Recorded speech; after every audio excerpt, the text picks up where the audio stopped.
Hello friends, എല്ലാവർക്കും നമസ്കാരം. നിങ്ങളേവരും കാത്തിരിക്കുന്ന രേവതിയുടെയും സച്ചിയുടെയും നാളത്തെ വിശേഷത്തിലേക്ക് എല്ലാ കൂട്ടുകാർക്കും സ്വാഗതം. എല്ലാവർക്കും നല്ലൊരു രാത്രിയൊക്കെ ആശംസിച്ചുകൊണ്ട് തന്നെ നമുക്ക് നാളത്തെ വിശേഷത്തിലേക്ക് കടന്നാലോ. ആദ്യമായിട്ട് ആരെങ്കിലും നമ്മുടെ ചാനൽ കാണുന്നുണ്ടെങ്കിൽ ഒന്ന് സബ്സ്ക്രൈബ് ചെയ്ത് വെക്കണേ. നമുക്ക് നേരെ വിശേഷത്തിലേക്ക് തന്നെ പോകാം. അങ്ങനെ നമ്മുടെ രേവതിയോട് ചെറിയ സ്നേഹമൊക്കെ സച്ചിക്ക് തോന്നുന്നുണ്ട്. ആ ഒരു നോട്ടത്തിലൊക്കെ അത് നമുക്ക് നന്നായിട്ട് മനസ്സിലാകും. അപ്പം ഇന്നൊരു നോട്ടം കണ്ടല്ലോ, നമ്മുടെ രേവതി താഴെ ഉറങ്ങിക്കിടക്കുമ്പം സച്ചി ഇങ്ങനെ നോക്കി ഇങ്ങനെ കിടക്കുന്ന ആ ഒരു ഭാഗം. അപ്പം എന്തോ നമ്മുടെ സച്ചിക്ക് ചെറിയ ഇഷ്ടമൊക്കെ തോന്നിക്കാണും. കാരണം രേവതിനെ വിവാഹം കഴിച്ചത് കൊണ്ടാണല്ലോ നമ്മുടെ ലക്ഷ്മീനെ പരിചയപ്പെടാൻ പറ്റിയതും ഒരു അമ്മയുടെ സ്നേഹം അറിയാൻ പറ്റിയതും ഒക്കെ. അപ്പം അതുകൊണ്ട് ആ ഒരു സ്നേഹമൊക്കെ ഉണ്ട്. ഏതായാലും കുറേ നേരം ഇങ്ങനെ നോക്കിക്കിടന്നപ്പോഴത്തേക്ക് പെട്ടെന്ന് നമ്മുടെ രേവതി എണീറ്റിട്ട് ഇതെന്താ പറ്റിയത് ഉറങ്ങാത്തത് എന്ന് ചോദിക്കുമ്പം ഹേയ് ഒന്നുമില്ല, എനിക്ക് ഉറക്കം വരുന്നില്ല. ഉറക്കം വരുന്നില്ലെന്നോ? അത് സന്തോഷം കൊണ്ടാണോ അതോ വീട് മാറി കിടന്നിട്ടാണോ എന്നൊന്നും എനിക്കറിയില്ല. ഏതായാലും എനിക്ക് ഉറക്കം വരുന്നില്ല, നീ കിടന്ന് ഉറങ്ങിക്കോളാൻ പറഞ്ഞു. അതെന്താ ഇത്ര വലിയ സന്തോഷം എന്ന് ചോദിച്ചപ്പോഴത്തേക്കും വീണ്ടും നമ്മുടെ രേവതിയോട് പറയുകയാണ്, അല്ല എനിക്ക് ആ ഒരു എന്താ പറയുക, എനിക്ക് വല്ലാത്തൊരു ഫീല് തന്നെയാട്ടോ നിൻ്റെ വീട്ടിൽ വന്നപ്പോൾ കിട്ടിയത്. അതിന് നിന്നോട് തന്നെയാണ് താങ്ക്സ് പറയേണ്ടത്. നീ കാരണമല്ലേ ഞാൻ ഈ വീട്ടിലേക്ക് വന്നത്. അപ്പം താങ്ക്സ് ഉണ്ട് കേട്ടോ, നിൻ്റെ അമ്മയുടെ സ്നേഹം എനിക്കും കൂടെ പകുത്ത് തന്നല്ലോ, അതിന് വളരെയധികം നന്ദി ഉണ്ട് കേട്ടോ എന്ന് പറഞ്ഞപ്പോഴത്തേക്കും ഓഹോ അതാണോ? അല്ല ഞാനൊരു കാര്യം ചോദിക്കട്ടെ, നിങ്ങൾക്ക് എന്താ പറ്റിയത് സത്യത്തിൽ? അല്ല അച്ഛൻ വേണ്ടോളം സ്നേഹം നിങ്ങൾക്ക് തരുന്നുണ്ട്, പിന്നെന്താ ഇപ്പം അമ്മയുടെ സ്നേഹം കിട്ടിയില്ലെങ്കിലും അമ്മയുടെ സ്നേഹം കൂടി അല്ലേ അച്ഛൻ തരുന്നത് എന്നൊക്കെ ചോദിച്ചു. ഇതൊക്കെ കേട്ടപ്പോഴത്തേക്കും അമ്മയുടെ സ്നേഹം തന്നെ ആവത്തുള്ളൂ, അച്ഛൻ്റെ സ്നേഹം തന്നെ ആകത്തുള്ളൂ. അത് അനുഭവിക്കുന്നവർക്ക് അതിൻ്റെതായ ബുദ്ധിമുട്ട് അറിയത്തുള്ളൂ. കാരണം സ്വന്തം അമ്മയിൽ നിന്നും അവഗണന കിട്ടുക എന്ന് പറഞ്ഞു കഴിഞ്ഞിട്ടുണ്ടെങ്കിൽ അത് ഒരിക്കലും സഹിക്കാൻ പറ്റാത്ത കാര്യമാണ്. ഇതിപ്പോൾ രണ്ടാനമ്മയിൽ നിന്ന് നമുക്കൊരു അവഗണന കിട്ടുവാണെങ്കിൽ അത് രണ്ടാനമ്മയാണെന്ന് നമുക്ക് പറയാം. പക്ഷേ നമ്മുടെ സ്വന്തം അമ്മയിൽ നിന്ന് നമുക്ക് കിട്ടുന്ന ആ ഒരു അവഗണന അതൊരിക്കലും സഹിക്കാൻ പറ്റാത്ത കാര്യം തന്നെയാണ്. അതാണല്ലോ നമ്മുടെ സച്ചി ഇപ്പോൾ അനുഭവിച്ചുകൊണ്ടിരിക്കുന്നത്. അപ്പോൾ ഇതൊക്കെ കഴിഞ്ഞപ്പോഴത്തേക്കാണ് പെട്ടെന്ന് ഡോറിൽ വന്നൊരു കൊട്ടി. അതാരാണ് ഡോറിൽ വന്ന് കൊട്ടിയത്? നമ്മുടെ ഗജാനന്ദൻ. അത് തന്നെ, എപ്പോഴും പേര് മറന്നു പോട്ടോ. നമ്മുടെ ഗജാനന്ദൻ തന്നെയാണ് ഡോറിൽ വന്ന് കൊട്ടിയത്. അപ്പോഴേക്കും നമ്മുടെ ലക്ഷ്മി ഇതാരാണെന്നൊക്കെ ഓർത്ത് ചെന്ന് വാതിൽ തുറന്നപ്പം നമ്മുടെ ഗജാനന്ദൻ ഇങ്ങനെ രണ്ട് കൈയും ഇങ്ങനെ വാതിലിൽ ഇങ്ങനെ പൊക്കി പിടിച്ചിട്ട് നിൽക്കുകയാണ്. അപ്പം വെള്ളം അടിച്ചാകെ വഷളുമായിട്ടുണ്ട്. താൻ എന്തിനാടോ ഇപ്പം ഇങ്ങോട്ടേക്ക് വന്നത്? താൻ എന്തിനാ ഈ പാതിരാത്രി വീട്ടിലേക്ക് കയറി വന്നെന്ന് ചോദിച്ചപ്പം പാതിരാത്രി എന്നൊന്നും എനിക്കില്ല, എനിക്ക് ആര് പൈസ തരാനുണ്ടോ അവരുടെ വീട്ടിൽ ഞാൻ പോകും, അതും കൊണ്ട് നിങ്ങളുടെ വീട്ടിലും വന്നതാന്ന് പറഞ്ഞപ്പോഴത്തേക്കും പെട്ടെന്ന് ദേവു വന്നിട്ട് ദേവു ദേഷ്യപ്പെടാനൊക്കെ തുടങ്ങി. കാരണം ദേവുന് ഇങ്ങനെയുള്ള കാര്യങ്ങൾ ഇഷ്ടമല്ലല്ലോ. അപ്പം ദേവു പറഞ്ഞു, മര്യാദയ്ക്ക് ഈ വീട്ടിൽ നിന്ന് ഇറങ്ങി പോകുന്നില്ലെങ്കിൽ നല്ലത് മേടിച്ച് കിട്ടുമെന്ന് പറഞ്ഞു. കാരണം സച്ചി ഇവിടെ ഉള്ളത് കൊണ്ടാണ് നമ്മുടെ ദേവു അങ്ങനെ പറഞ്ഞത്. അങ്ങനെ ഓഹോ മേടിച്ച് കിട്ടുമോ? എടി നിന്റെ ചേച്ചീനെ എനിക്ക് മിസ്സായിപ്പോയി, ഏതായാലും അനിയത്തി ഇവിടെ ഉണ്ടല്ലോ എന്ന് പറഞ്ഞുകൊണ്ട് നമ്മുടെ ദേവുവിൻ്റെ കൈ കയറി പിടിച്ചതും രേവതി ഇങ്ങോട്ട് ഇറങ്ങി വന്ന് തൂറിച്ചു നോക്കുകയാണ്. രേവതിനെ കണ്ടതും ഓഹോ നീ ഇവിടെ ഉണ്ടായിരുന്നോ, എന്ത് പറ്റി? നിന്റെ കെട്ടിയോ നിന്നെ ഉപേക്ഷിച്ചോടി? അല്ല നിന്റെ കെട്ടിയോ വലിയ കൊമ്പത്തെ ആളായിരുന്നല്ലോ, എന്നിട്ട് എന്തിയടി നിന്റെ കെട്ടിയവന്? വലിയ കൊമ്പത്തുനിന്ന് നീ വിവാഹം കഴിക്കാൻ പോയിട്ട് എന്തായിടി എന്നൊക്കെ ചോദിച്ചു. ഇത് കേട്ടിട്ട് നമ്മുടെ രേവതി ഇങ്ങനെ തുറിച്ചു തന്നെ നോക്കുകയാണ്. അപ്പം ഗജാനന്ദൻ പതുക്കെ രേവതിയുടെ അടുത്ത് ചെന്നിട്ട് രേവതിയുടെ കൈ കയറി പിടിക്കാൻ തുടങ്ങിയപ്പോഴത്തേക്കും പെട്ടെന്നാണ് നമ്മുടെ സച്ചി മുന്നിലേക്ക് വന്ന കൈ പിടിച്ച് അങ്ങോട്ട് തിരിച്ചു വെച്ചപ്പോഴത്തേക്കും നമ്മുടെ ഗജാനന്ദൻ പെടയുകയാണ്, സച്ചിയുടെ കയ്യിൽ കിടന്ന് പെടയുകയാണ്. അങ്ങനെ അവിടെ കുറേ വഴക്കാവുകയാണ്, അങ്ങോട്ടും ഇങ്ങോട്ടും ഫൈറ്റൊക്കെ ആവുകയാണ്. അപ്പോൾ അതൊക്കെ ഞാൻ ഇന്നലെ പറഞ്ഞായിരുന്നു കേട്ടോ.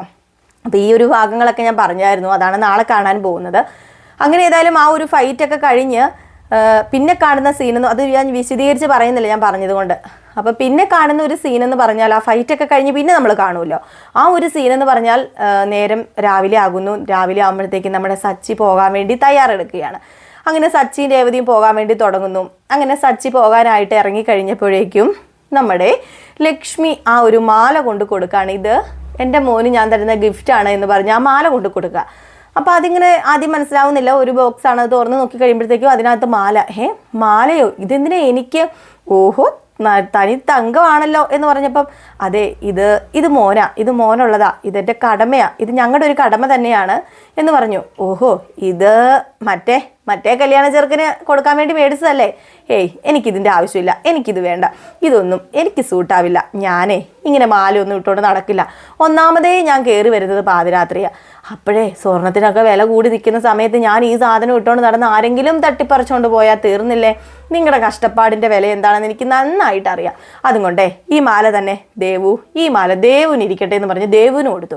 അപ്പോഴത്തേക്കും ദേവു പറഞ്ഞു, കഷ്ടമുണ്ട് കേട്ടോ സച്ചിയേട്ടാ, ഞങ്ങൾ ആദ്യമായിട്ടല്ലേ സച്ചിയേട്ടൻ ഒരു സമ്മാനം തരുന്നത്. ഇത് ഞങ്ങൾ രേവതി ചേച്ചിയുടെ കയ്യിൽ കൊടുക്കും, ചേച്ചി ഇത് സച്ചിയേട്ടൻ്റെ കഴുത്തിലിട്ട് തരും. ആ മാലയിൽ നോക്കുമ്പോഴേ എൻ്റെ ചേച്ചീനെ എപ്പോഴും ഓർക്കണം, ആ ഓർമ്മ വരുമ്പം എപ്പോഴും വീട്ടിൽ വരാനും തോന്നണം.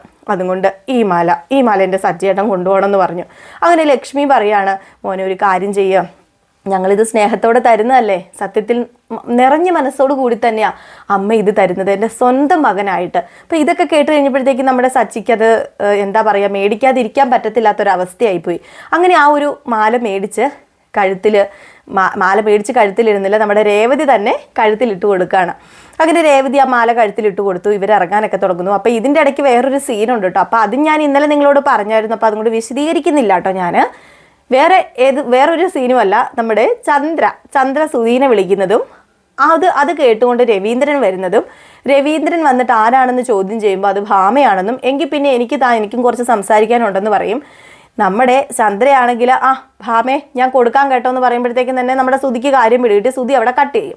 അങ്ങനെ നമ്മുടെ രവീന്ദ്രൻ മേടിക്കുമ്പോൾ ഫോൺ കട്ടായിട്ടിരിക്കുന്ന ഫോണാണ്. അതിൽ ഭാമയുടെ ആ ഒരു സ്വരമൊന്നും കേൾക്കുന്നില്ല. അപ്പോൾ ഫോൺ കട്ടായി പോയതായിരിക്കും, റേഞ്ച് പോയതായിരിക്കും എന്നൊക്കെ നമ്മുടെ ചന്ദ്ര പറയുന്ന ഒരു ഭാഗം. അത് ഞാൻ വിശദീകരിച്ച് ഇപ്പോൾ പറയാത്തത്, ഞാനത് ഇന്നലെ പറഞ്ഞിട്ടുണ്ടായിരുന്നു കേട്ടോ. അപ്പോൾ അതുകൊണ്ടാണ് ഞാനത് വിശദീകരിച്ച് നിങ്ങളുടെ മുമ്പിൽ പറയാത്തത് കേട്ടോ. അപ്പം അങ്ങനെ ഒരു ഭാഗമുണ്ട്. പിന്നെ കാണിക്കുന്ന സീൻ എന്ന് പറഞ്ഞാൽ ഇനിയാണ് ഒന്നൊന്നര സീന്. നമ്മുടെ സച്ചി ഒരു നല്ല ഇമേജ് തന്നെയാണ് ലക്ഷ്മിയുടെയും രേവതിയുടെയും ദേവുവിൻ്റെയൊക്കെ മുമ്പിൽ ഉണ്ടാക്കി വെച്ചത്.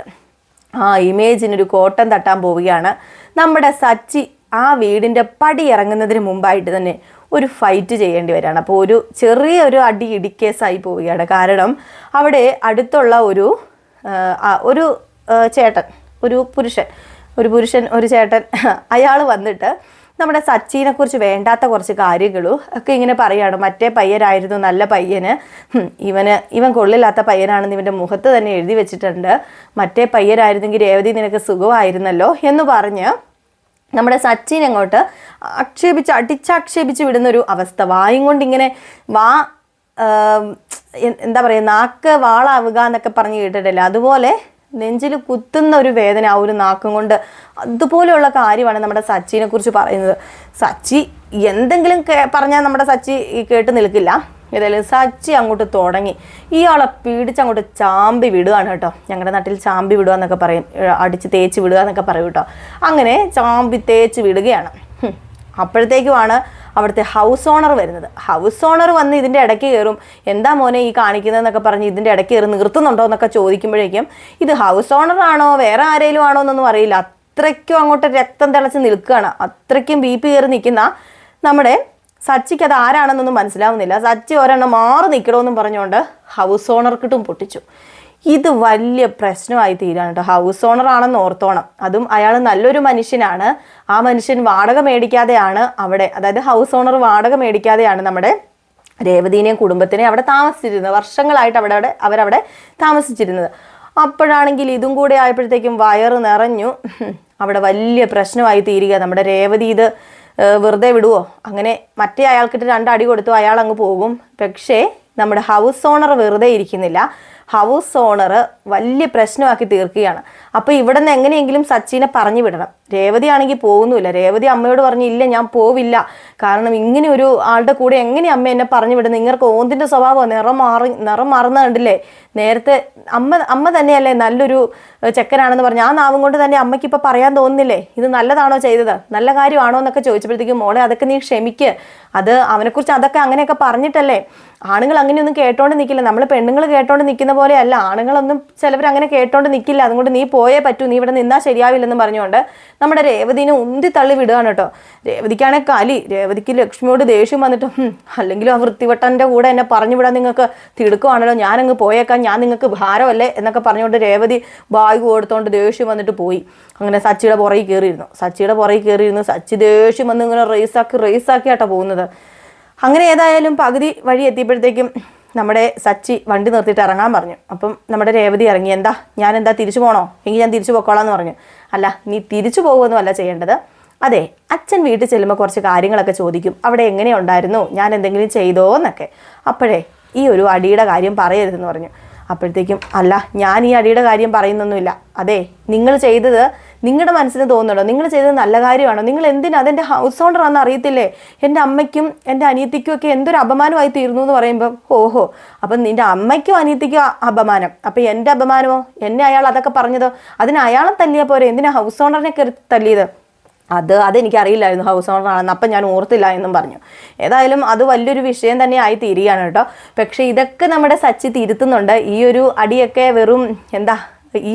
വെറും ഒരു പുഷ്പം പോലെ ആയിത്തീരും. കാരണം നമ്മുടെ സച്ചിക്ക് മുന്നിൽ സച്ചി അതൊക്കെ നല്ല ക്ലിയർ ആയിട്ട് ആ ഒരു കാര്യമൊക്കെ പറഞ്ഞ് കംപ്ലീറ്റ്ലി നമ്മുടെ സച്ചി അവിടെയും നല്ലവൻ തന്നെയാകും ഹൗസ് ഓണറിൻ്റെ മുമ്പിലും. കാരണം ഹൗസ് ഓണറോട് വന്നിട്ട് മാപ്പൊക്കെ ചോദിക്കും. അപ്പോൾ അങ്ങനെയുള്ള കുറച്ച് രംഗങ്ങളൊക്കെ ഉണ്ട്. പക്ഷെ അതൊക്കെ വലിയൊരു ട്വിസ്റ്റാട്ടോ. അതിലൊക്കെ ഒരു ട്വിസ്റ്റ് ഉണ്ട്. അപ്പോൾ ആ ഒരു ട്വിസ്റ്റൊക്കെ നമുക്ക് കാത്തിരുന്ന് തന്നെ കാണാം. അപ്പോൾ നിങ്ങൾക്ക് എല്ലാവർക്കും ഇഷ്ടപ്പെട്ടെങ്കിൽ തീർച്ചയായിട്ടും ഒരു ലൈക്ക് അടിച്ചേക്കണം കേട്ടോ. അപ്പം നമുക്ക് അടുത്ത വീഡിയോ ആയിട്ട് കാണാം. എല്ലാവരും വെയിറ്റ് ചെയ്തിരിക്കും. അതുവരെ എല്ലാ കൂട്ടർക്കും ടാറ്റാ, ബൈ ബൈ.